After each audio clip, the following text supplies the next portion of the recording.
எங்க வர சொல்லிட்டு ஆளை காணோம்.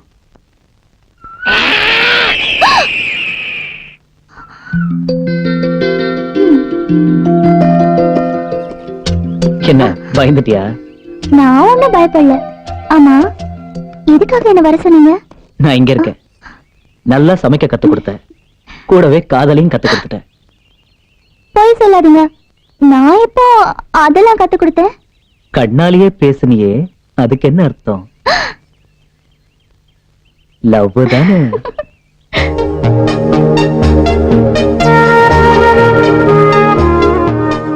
என்ன அப்படி பார்க்காதீங்க, ஒரு மாதிரியா இருக்கு. நேரமாச்சு, நான் கிளம்பணும். விஷயத்த சொல்லுங்க. இத பாரு, காதல்ங்கிறது 2 பேருக்கு நடுவுல வர்றது.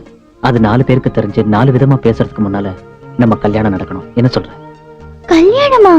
பின்ன காதலோட சரியா? இல்ல, எங்க அண்ணனை கேட்கணும். அது சரி. காதலிக்கும் போது என் இதயத்துல நீங்க மட்டும்தான் இருக்கீங்கன்னு சொல்றது.